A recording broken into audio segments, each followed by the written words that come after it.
बेगूसराय के एक छोटे से गांव में मातम का माहौल था। यहाँ एक हंसता खेलता परिवार रहता था। इस परिवार में एक पिता अपने दो बच्चों के साथ रहता था, लेकिन इस खुशहाल परिवार को किसी की नजर लग गई और एक ही झटके में पूरा परिवार खत्म हो गया। ये अलग कहानी है। अक्सर हम देखते हैं कि बिहार में ऑनर किलिंग की घटनाएं ज्यादा होती है, लेकिन ये कहानी थोड़ी उल्टी है। जहां बेटी की इच्छा से उसकी शादी उसके प्रेमी से हो जाती है, लेकिन प्रेमी ने बेवफाई कर दी, जिसका नतीजा 3 लोगों की मौत। नीलम नाम की लड़की बेगूसराय के एक गांव में रहती है और हिमांशु नाम का लड़का पास के गांव में रहता है। दोनों की एक दूसरे से इत्तेफाकन मुलाकात होती है। दोनों में दोस्ती हो जाती है और ये दोस्ती प्यार में बदल जाती है। फिर दोनों छुप छुप कर एक दूसरे से मिलते थे, पर परिवार वालों की नजरों से बचकर। लेकिन सिलसिला ज्यादा दिन नहीं चल पाया। एक दिन नीलू के घर के सभी लोग बाहर गए हुए थे। नीलू अपने प्रेमी हिमांशु को मिलने के लिए अपने घर बुलाती है।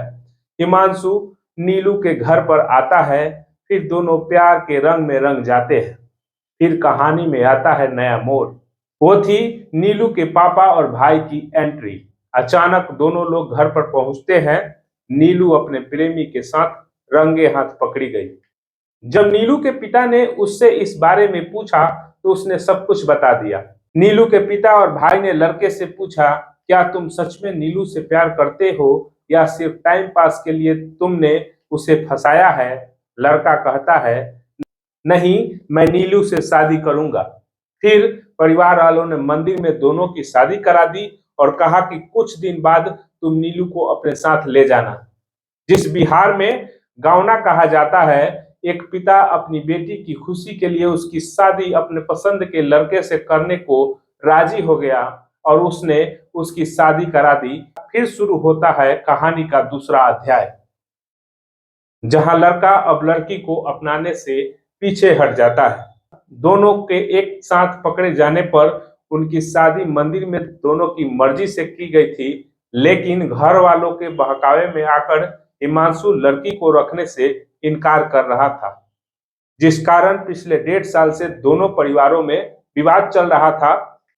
हिमांशु के घर वालों पर आरोप लगा कि वह लड़की से 15 लाख रुपया की मांग की गई थी, जिसके बाद ही लड़की को रखने की बात कही गई थी।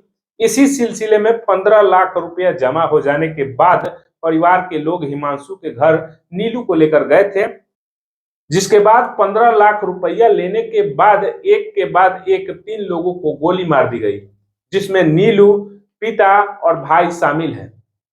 बताया जा रहा है कि लड़की पक्ष को जानकारी मिली थी कि लड़का के बड़े भाई की शादी होने जा रही है।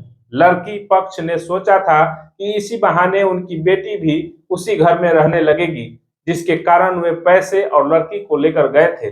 पर होनी को कुछ और मंजूर था। न सिर्फ लड़की की ससुराल में बसने की चाहत अधूरी रह गई, बल्कि एक साथ 3 लोगों की मौत हो गई। दूसरे पक्ष का आरोप है कि इस हत्याकांड में लड़की के ससुर, पति और परिवार के अन्य सदस्य शामिल हैं। घटना के बाद लड़के पक्ष के सभी लोग घर छोड़कर फरार हो गए हैं। मृतकों की पहचान साहेबपुर कमाल थाना क्षेत्र के रघुनाथपुर श्रीनगर निवासी 60 वर्षीय उमेश यादव, 25 वर्षीय राजेश यादव और 21 वर्षीय बेटी नीलू के रूप में की गई है। फिलहाल एसपी ने इस मामले में एसआईटी का गठन कर दिया है और मामले की जांच पुलिस कर रही है।